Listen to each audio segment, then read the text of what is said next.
आज हम पर्यावरण शिक्षा में खनिजों का वर्गीकरण यानी क्लासिफिकेशन ऑफ मिनरल्स के बारे में जानेंगे कि खनिजों का वर्गीकरण यानी खनिजों के प्रकार क्या हैं। यानी खनिज वैज्ञानिकों ने भूपटल में पाए जाने वाले 1600 खनिजों की पहचान की है। यानी 1600 खनिजों की क्या है, पहचान की है। लेकिन वर्तमान में 200 खनिजों का उत्पादन व्यावसायिक और औद्योगिक उपयोगों के लिए किया जा रहा है। इनमें से भी 80 खनिज ऐसे हैं जो आधुनिक औद्योगिक तंत्र के लिए आवश्यक माने जाते हैं। खनिजों का वर्गीकरण विभिन्न आधारों जैसे गुण, उपयोग, मूल्य के आधार पर किया जाता है। तो खनिजों का वर्गीकरण जान लें। यानी गुण के आधार पर खनिज कितने 3 प्रकार के हैं गुण के आधार पर, और व्यावसायिकता के आधार पर और उपयोग के आधार पर। गुण के आधार पर 2 प्रकार के हैं, धात्विक खनिज और अधात्विक खनिज। और व्यावसायिकता के आधार पर कितने हैं, 2 प्रकार के हैं, व्यावसायिक खनिज और गैर व्यावसायिक खनिज। तीसरा है उपयोग के आधार पर, ये भी कितने 2 प्रकार के हैं, आधारभूत खनिज और परिपूरक खनिज। इसके बाद खनिजों को 3 वर्गों में बांटा है। यानी धात्विक खनिज मेटेलिक मिनरल्स, अधात्विक खनिज नॉन मेटेलिक मिनरल्स, और फिर शक्ति संबंधित खनिज यानी पावर रिसोर्सेज। तो सबसे पहले हम धात्विक खनिज यानी मेटेलिक मिनरल्स के बारे में जान लें कि क्या है। मेटेलिक मिनरल्स जिन खनिजों में धातु पाई जाती है उनको धात्विक खनिज कहते हैं। धातुओं के आधार पर धात्विक खनिजों को भी कई भागों में बांटा है। जैसे पहला है हल्की धातु वाले खनिज, इनमें कम वजन वाली धातु जैसे मैग्नीशियम, टाइटेनियम, एल्यूमिनियम आदि खनिज सम्मिलित किए जाते हैं। दूसरा है लौह खनिज यानी फेरस, इस खनिज में पूर्णतः लोहा पाया जाता है।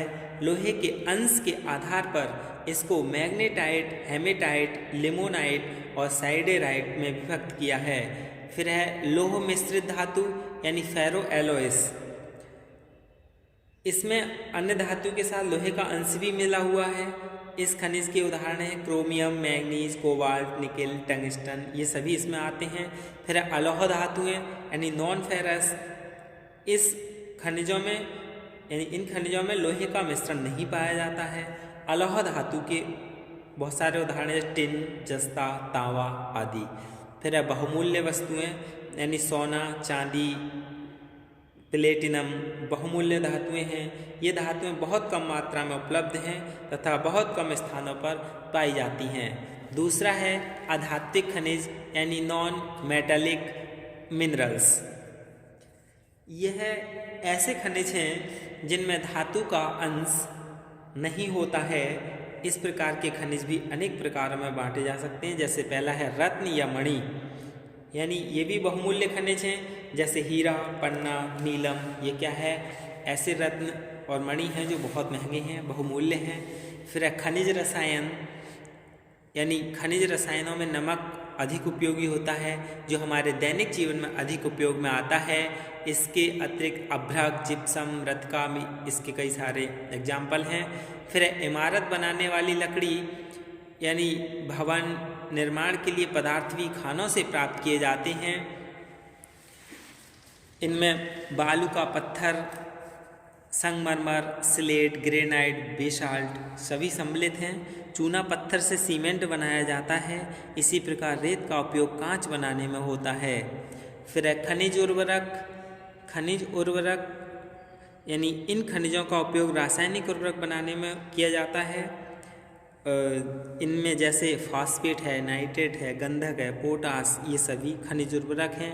फिर तीसरा है शक्ति संबंधित खनिज यानी खनिज ईंधन, पावर रिसोर्सेज। किसी स्थान पर खनिज स्थित होने पर ही उसका उत्खनन प्रारंभ नहीं होता है। ऐसे अनेक कारक हैं जो यानी शक्ति प्रदान करने वाले खनिज इस वर्ग में सम्मिलित किए जाते हैं। जैसे कोयला है, पेट्रोलियम है, प्राकृतिक गैस है, यूरेनियम, थोरियम, ये सभी क्या है, शक्ति संबंधित खनिज हैं। इसके बाद अब हम खनिज उत्खनन के कारक जान लें कि कौन कौन से हैं। दो कारक हैं इसके, भौतिक कारक और मानवीय कारक। भौतिक कारक कौन से हैं, यानी पहले तो खनिज उत्खनन के कारक का मतलब समझ लें। जैसे किसी स्थान पर खनिज स्थित होने पर ही उसका उत्खनन प्रारंभ नहीं होता है, ऐसे अनेक कारक हैं जो उत्खनन को प्रभावित करते हैं।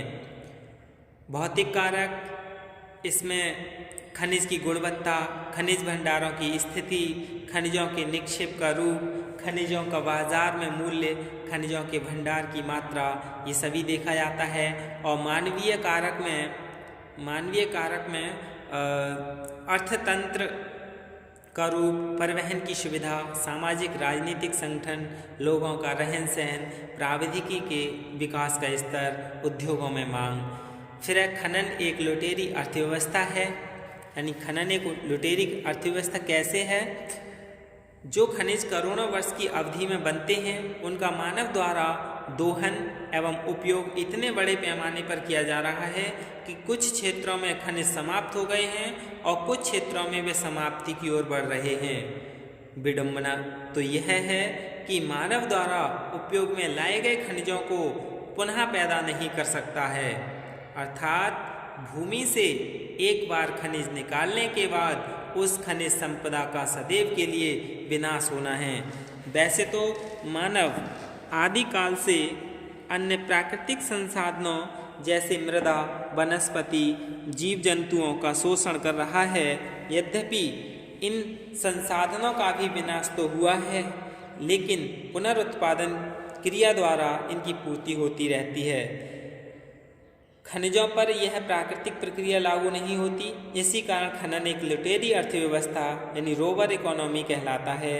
वर्तमान काल में प्राविधिक विकास ने खनिजों के शोषण में और भी अधिक वृद्धि की है। जिस प्रकार डाकू डाका डालते समय संपूर्ण घर को अस्त व्यस्त कर जाते हैं, वैसा ही दृश्य खनिज क्षेत्र में खनिज निकालने के बाद मानव द्वारा त्यागे गए खनिज क्षेत्र में दिखाई देता है। यानी वो ऐसे ही खनिज खोदकर खनन करके उस भूमि को छोड़कर चले जाते हैं, जो खंडहर से बन जाते हैं। फिर खनिज एवं खनन कार्य की समस्याएं, यानी मानव ने प्रकृति द्वारा प्रदत्त खनिजों का शोषण कर अपना आर्थिक विकास करके जो सांस्कृतिक विकास किया है, उसने अनेक समस्याओं को जन्म दिया है। वो कौन कौन सी समस्याएं हैं? पहला है खनिजों का अपव्यय। खनिजों का अपव्यय यानी चाहे जितनी प्रौद्योगिकी का प्रयोग खनन कार्य में किया जाए, फिर भारी मात्रा में खनिज भूमि में दबे रह जाते हैं। इसी प्रकार गहरी खानों में ऊपरी छत को रोके रखने के लिए बड़ी मात्रा में खनिजों को खंभे के रूप में छोड़ना पड़ता है। यह कोयले की गहरी खानों में अधिक होता है। यह खनिजों का अपव्यय है। इसी प्रकार खनिजों के परिवहन में भी अपव्यय होता है। दूसरा है खनिज परिवहन की समस्याएं, यानी खान से निकाले गए खनिजों को केंद्रों तक पहुंचाना भी कठिन कार्य है। खनिज दुर्गम क्षेत्रों में स्थित होने पर परिवहन और भी कठिन होता है। खनिजों का परिवहन के साधनों की कमी के कारण खान के पास ढेर लग जाते हैं। जैसे रानीगंज झरिया कोयला क्षेत्र से कोयला उपयोग के क्षेत्र तक पहुंचाने के लिए रेलवे के वैगन मिलने में ही काफ़ी समय लग जाता है। यदि कोयले को ढोने में 2 साधनों का प्रयोग होता है तो कठिनाई और भी अधिक बढ़ जाती है। फिर खनिजों का विषम वितरण। विश्व के सभी स्थानों पर खनिज नहीं पाए जाते हैं। विश्व के कुछ राष्ट्र खनिजों की दृष्टि से संपन्न हैं तो कुछ खनिजों का अभाव है। जैसे जापान, कुछ खनिजों का केंद्रीकरण कुछ क्षेत्रों में अधिक है और खनिज तेल के संचित भंडार मध्य पूर्व एशिया में स्थित हैं। ये असमान वितरण के कारण कभी कभी राजनीतिक समस्याएं पैदा होकर विश्व युद्ध जैसी संभावना को प्रकट करती हैं। खनन कार्य की सुविधा का अभाव। क्या अभाव है? आज भी अनेक राष्ट्र निर्धनता के कारण खनन कार्य में आधुनिक तकनीकी और मशीनों का प्रयोग करने में असमर्थ हैं। परिणाम यह है कि वे राष्ट्र मानवीय श्रम का प्रयोग करते हुए प्राचीन विधि से खनिजों का उत्खनन करते हैं, जिसके कारण भारी मात्रा में खनिजों का अपव्यय होता है और अल्प मात्रा में खनिज निकालते हैं, जिससे इनको पर्याप्त अधिक लाभ नहीं होता है। फिर है खनन कार्य में भूमि विनाश का कारक, यानी ये तो पता ही है कि जब खनन कार्य होता है तो गहरे गहरे गड्ढे हो जाते हैं और उन खड्डे का कोई उपयोग नहीं होता है, जो कि क्या है, भूमि का विनाश होता है। फिर है खनिजों का अनियोजित उपयोग, यानी जो खनिज हैं उनका सीमित मात्रा में होने का ज्ञान होने पर भी मानव इनका नियोजित रूप से उपयोग नहीं करता है। खनिज खोदने की प्रतिस्पर्धा भी चली आ रही है और अभी देखा भी गया है कि पेट्रोलियम और जो भी हैं, जैसे पेट्रोल है, डीजल है, गैस है, ये सब सीमित मात्रा में हैं, हजारों करोड़ों वर्ष बाद ही प्राप्त होती हैं और इनका लोग अत्यधिक दोहन कर रहे हैं, जिससे क्या इनकी महंगाई बढ़ानी पड़ती है ताकि लोग कम व्यय करें। फिर खनिज सर्वेक्षण का अभाव, यानी खनिजों के सर्वेक्षण कार्य की कमी के कारण खनिजों की मात्रा, उनकी गुणात्मकता तथा ज्ञातव्य मात्रा के ज्ञान का अभाव है। अनेक राष्ट्रों को सर्वेक्षण तकनीकी उपलब्ध नहीं है और कुछ राष्ट्र आर्थिक विभिन्नता के कारण सर्वेक्षण साधन जुटाने में असमर्थ हैं। परिणाम यह है कि विश्व के अनेक राष्ट्रों को अपने खनिज संसाधनों का ज्ञान न होने से आज भी आर्थिक दृष्टि से पिछड़े हैं। फिर खनिज और प्रदूषण, यानी खनिजों का उत्खनन तथा प्रयोग दोनों ही कार्य प्रदूषण वृद्धि करते हैं। यदि कोयले की खानों में आग लग जाए तो उससे पैदा होने वाले धुएं से क्या है, वायु प्रदूषण होता है। अनेक बार खनिज तेल या प्राकृतिक गैस के कुएं में लगने वाली आग से बहुत धुआं निकलता है। खनन कार्य से भू प्रदूषण भी होता है, भूभाग खंडों में परिवर्तित हो जाता है, खंडहरों में। फिर खनिज और राष्ट्रीय राजनीति। खनिज उपनिवेशवाद को बढ़ावा देते हैं। संपन्न देश निर्धन देशों के खनिजों का उपयोग करने के लिए उनको अपने अधीन करते हैं या सस्ती दरों पर उनके खनिजों का क्रय करते हैं। खनिज तेल के कारण विश्व के 28 देशों ने इराक पर आक्रमण किया। इसी प्रकार संयुक्त राज्य अमेरिका ईरान को आक्रमण की धमकी अनेक बार भी दे चुका है।